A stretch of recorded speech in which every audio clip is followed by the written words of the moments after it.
Hi guys, and praise the Lord. Thank you so much for coming back to our YouTube channel. We thank God that you've brought this again. And today we are going to cover a series of topic. In the next few episodes that we'll be doing on our YouTube channel, we will be talking about relationship and marriage. So we'll be able to cover on communication in marriage. We'll be able to cover about courtship. We'll also be able to cover sex in courtship and sex in marriage. And also we'll be able to cover, on money issues in marriage. So keep it here, because we are going to do this over and over again. We are going to be talking with a woman that I've always admired so much, and by the way, she's the one who did our marriage counseling, and she's the one who officiated our wedding. So yes, we are going to have this talk with her, and the next few series we are going to bring to you, they are going to cover several things on relationships and on marriage. So I have Mom. Karibu. How are you? Very well, thank you, Stella. Thank you so much for accepting to be here. Welcome again. Welcome to our YouTube channel. Yeah, we are focused on bringing people information, and we are so happy that you've given us this chance, at least to tap it from you. We thank God also for the opportunity to share, because knowledge that is not shared is useless knowledge. Yes. I also feel privileged that you thought about me and think there's something I can share with others. So you're welcome. Let's go. Thank you so much. One thing I really want us to do is talk about relationships and marriage. Yes. The first thing I would want to tap from you, even from your experiences when you were a young girl, seeing many generations to this far, what would you say relationship, especially in courtship, how are they supposed to be, or what are the do's and don'ts during courtship, even before we get to marriage? I think, Stella, I would like to define what I think relationship is: one person associating in a meaningful way with another. And that started with God. Right at the creation, he said, let us. Yeah, there was more than one person. Yeah. Intimately, and when I use the word intimately, there is not sexual. Yeah. It's a close relationship, meaningful relationship with one another. He said, let us make a human being in our own image. So relationships started with God. Yeah, the Trinity, relating with one another, yes, and also relating with human beings, so that there is harmony in this coexistence. That is where marriage also started. When God created, and after a while in the garden, you realize this person is lonely. Yeah. So let's make somebody suitable. The one is suitable yes, for them. And Eve came on the scene. God intended them to help one another, to complement one another. Elsewhere in the scriptures, Ecclesiastes says, two are better than one. Yes. And therefore, this now sets the ground for marriage relationship. Courtship comes after people have known one another for a while. And men and women, and for this purpose, girls and boys, young women and young men meet one another in occasions that are not necessarily intended to lead into a close relationship. Yes.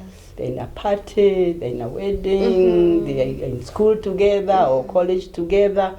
And as it is, there's chemistry between males and females.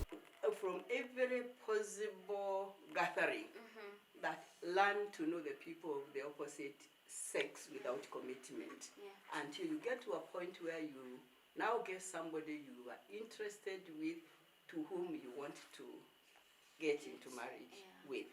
Okay. Yeah. Okay. Yeah. And I have had that problem also with young people. There is a lot of confusion between dating and courtship.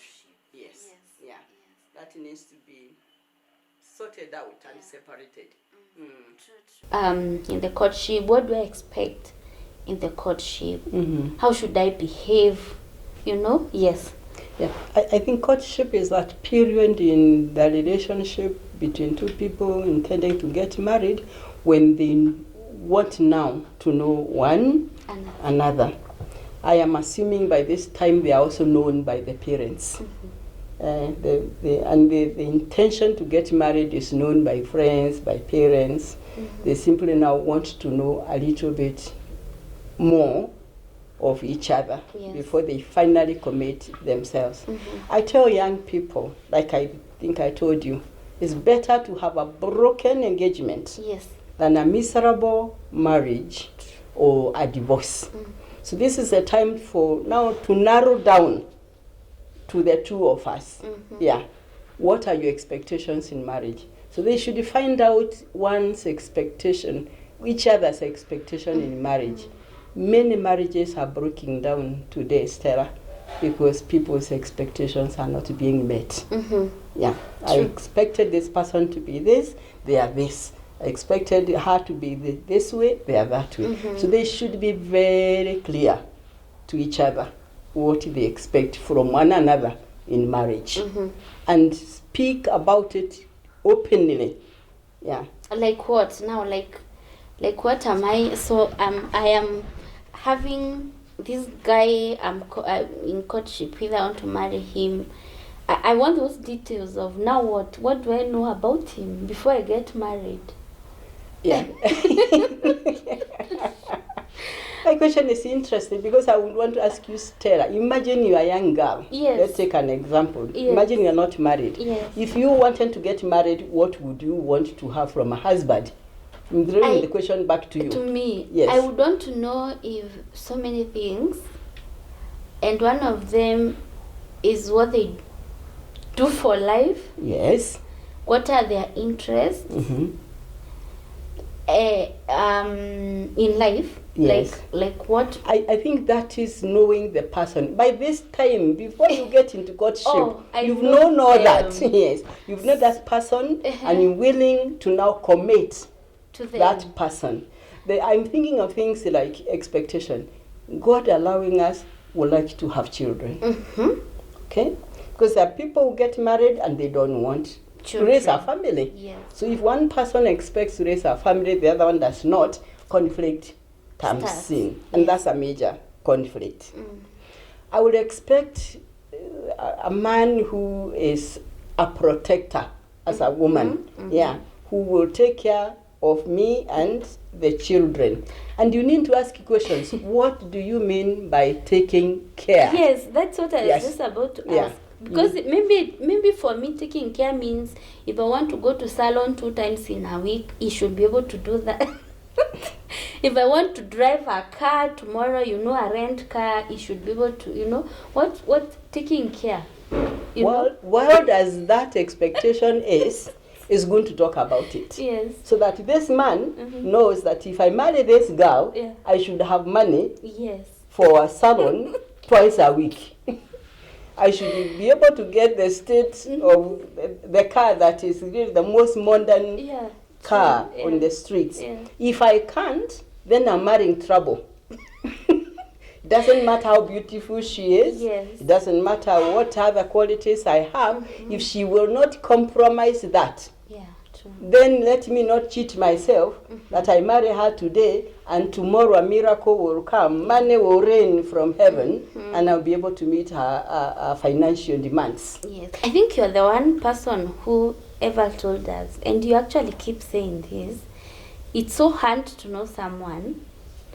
Even today, your husband, there are things you still find. Yes. Oh, this is my husband, even after we've been together for all this long.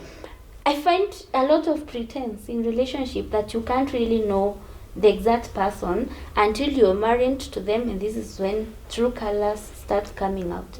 How do we get to know these red lights? You will not, as you said correctly, you will die before you've known the other person completely. Because around each one of us is a circle of safety. Things we like that we don't want to share with anybody else. Sometimes they pop out like popcorn as we relate. But there's certain things that are very, very fundamental in life. Yeah, as I say, usage of money, Yes. raising a family. Do you, if I give you all boys, are you happy? Is any child good enough? Yes. Because we're not the ones who determine the sex of the babies is God. Although it is said biologically is the man, the man also has no choice. It's what the Lord allows to get out of his body that creates the baby that finally comes. Things like, where are we going to live? Are we going to live in town? Are we going to live in the countryside? Yeah.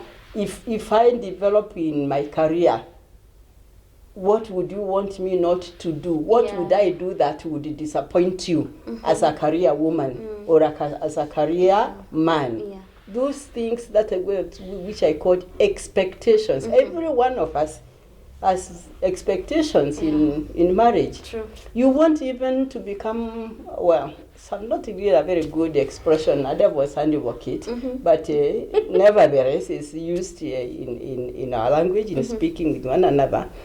If now you look at me and I'm beautiful, Yes. if I get an accident and burn my face and develop keloid tissues all over my face, will you still want to walk with me and introduce me as your wife? Because those are the things young people don't think about when they're telling one another they want to get married. And then when they come to the pulpit and we tell them for better, for worse, they don't put a lot of thought for the worse. Yeah. They put a lot of expectation on better. And life is, as the better and worse are two sides of the same coin. Yeah. Now in courtship, those are the very fundamental questions to ask and understand. Marriage is never between two people, particularly in an African setup. And even in other communities, I don't think that's my opinion. It can be entirely between two people. Because you are born in one family, I'm born in another family. When we come together, we bring our baggages from where we have been. Our brothers and sisters, so have you. Or you may not have sisters, you have only brothers. We have living parents or deceased parents. How do we now interact with the extended members of the family? Yeah, because you can't draw me out from my family and say, the only person I care for is this one who I am marrying. Because he or she is tagged, a group of people connected to them. Are you willing to extend your concerns? I don't want to use the word love. Because this love, the word love is used very loosely. For me, love is defined by John 3:16. Love is giving. For God so loved the world that he gave. Even in marriage, sincere love is giving. It's not only for the self, it's self-giving to the other person. Sure. So those are the things that they should want to discuss. Work. Do you want me as a housewife? Or will you take me as a career woman? And usually the problem is more with the women than with the men. I'm not saying this because I'm a woman, but women conventionally are thought of as homemakers. And men as providers, conventionally. But the practice is different now. Very different. Very different now. I think we'll come to that when we get into marriage, because it's also another big issue. So those are the things to discuss before you get married. Expectations. I will say that again. Find out one another's expectations and ask, what do you expect of me as a wife?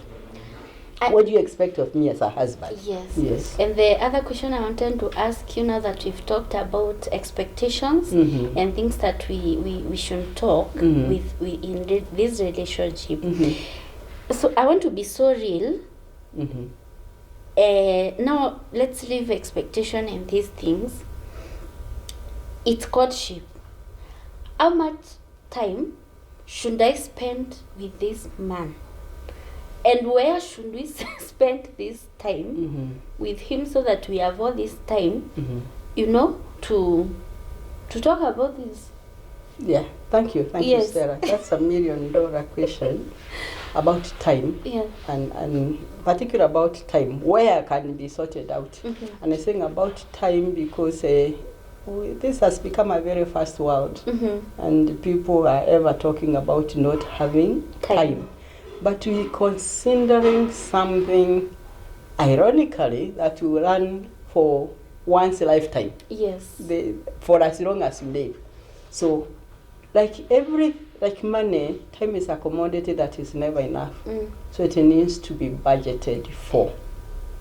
And priorities given where priorities are required to be given. If you consider you're thinking of somebody you're going to share the rest of your time with, God allowing you, it becomes a priority. So you, among the list of priorities, time to be with one another becomes a priority.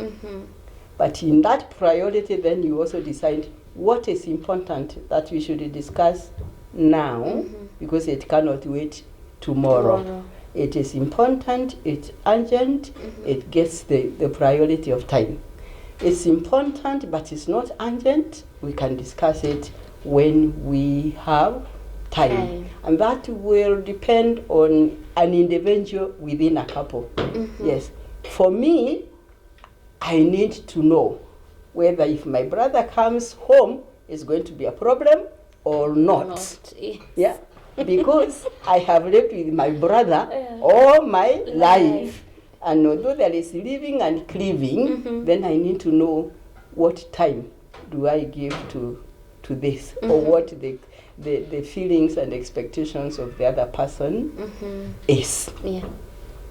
And therefore, time will always be created for important things. Yeah, true. Is that people now think marriage is not that important. Yeah. I found somebody, I walk in, if it doesn't work, I walk out. And that's the problem now. Because divorce has lost its stigma. Yeah. Yeah, it was a very high stigma. Nobody wanted to say I'm divorced.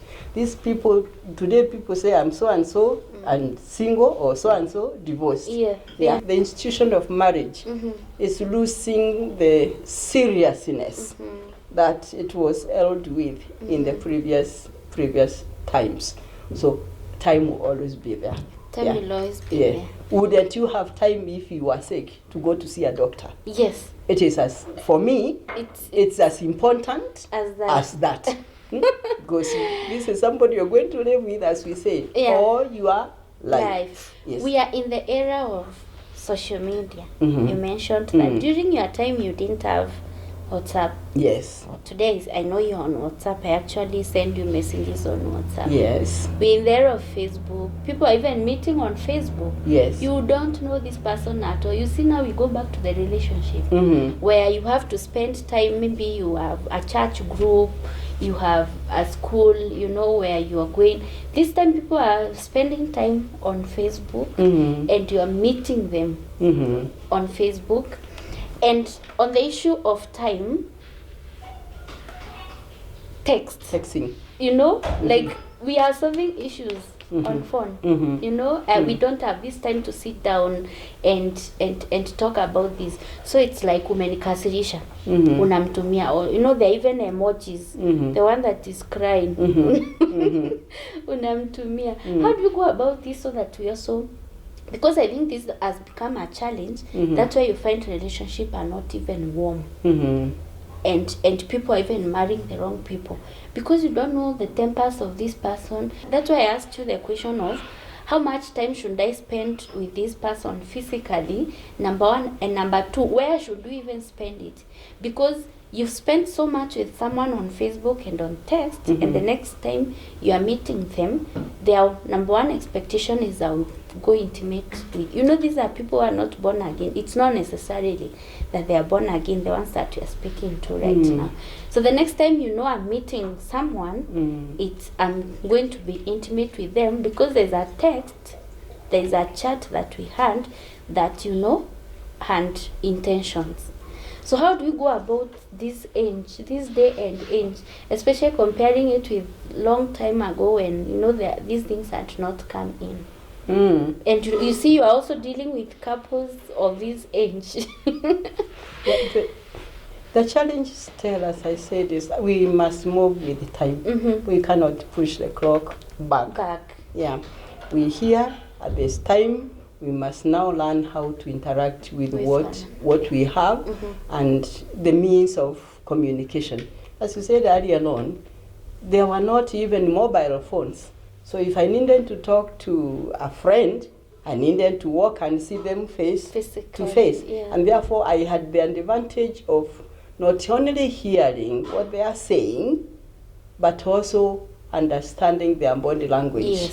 Yes. We talked about temper. You know, somebody can have very bad temper, but you will not see it in Facebook because it's written, or on other social media unless it is expressed. But when people are talking face to face, they are able to now communicate more effectively, both by words and by body language. And they say when there is a conflict between words and body language, the body language takes the upper hand. You can talk without opening your mouth. Yeah? And you want to know that from the other person. Yes. And your question becomes very important. Where is the time for facing one another? And my answer goes back. There's no two ways about it. You can't have your cake and keep it. You have to create time. Yes. Whether you are born again or not, this is a person you're going to live with, and it's a person you want to know before you get married to them. Now, this issue of meeting on social media, you are texting, you are in Facebook, you are in whatever other means, it's good and yet it's bad. Communication technology is a good servant, but it can be a bad master if you let it run your life before and even after marriage. We talked about people being relational. Friendship and meaningful friendship is labor intensive. Unaifanyia kazi. You have to work for a good relationship. And sometimes you can't work effectively from a distance. You need to get together. So young people need to know they have to create time. I'm sorry, from where I stand there, I don't have an alternative to this. You've got to create time to be together. You can meet for 30 minutes and do nothing, or you can meet for 10 minutes and do a lot, depending on your planning. We're planning, we're discussing this, you go deep into it, you listen to one another. That is also where you know whether there will be a listener, somebody is talking, another one listening, or you both be talking, or you both be looking at each other. Before we close on courtship, I want you to touch on sex on courtship, or during that period. It shouldn't be there. Because as I said much earlier, it's better to have a broken relationship, broken engagement, than a divorce. Once you start getting engaged in sexually, in sexual intimacy, you're almost saying to one another, your husband and wife. That is, because that's a possession that is enjoyed within marriage. You are making even chances of separating, should you find difficulties in your relationship, more difficult. Like I think you said earlier on, because you said earlier, when people get married because they're expecting a baby. You could. I know today you don't have to conceive a baby if you get into a relationship, because there are ways of separating it. But allow me, Stella, to go back to God, because I think it's the only foundation that stands. And even the Kenyan law agrees that if there is no sexual intimacy when people have married, it's called consummation of marriage. There is no marriage. Because marriage is a covenant between a male and a female. We say sealed. I know this is going to the media, but I'll be forthright. which is sealed by the blood that comes from a broken hymen. Every covenant is sealed by blood. Yes. And God intended the seal of this covenant to be the blood that comes from a broken hymen. I suspect, because I hear, and I'm not naive, that there will be very many people who are not virgins today. Yes. Because virginity has lost its value. Again. And yes. That is why you've got also so many breakages, because people are breaking the law of God. You were saying something about, courtship, and you were going back to God, where, we are supposed to be as pure before you get to that marriage. Yeah, that is the expectation of God. That is also was, I would say, moral expectation. But now the societal morality has changed. I mean, sex is sold like pancakes everywhere. Yeah, in social media, in I don't know what to call them, televisions and adverts in papers. It's like nothing wrong with getting sexually engaged, as long as they say it's between willing persons. Yeah, true. But that violates the law of God, and like everything else, when a law is broken, it breaks the breakers. Yeah.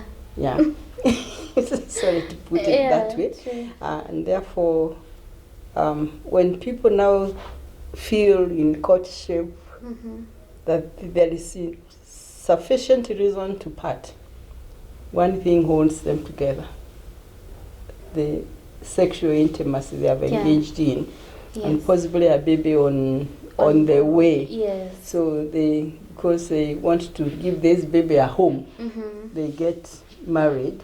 The problem doesn't go because a baby is born. Yeah. So it persists, and finally they will find themselves separating or divorcing. And the same baby they were trying to protect suffers most. So young people are really encouraged to keep away from getting sexually intimate before they get married.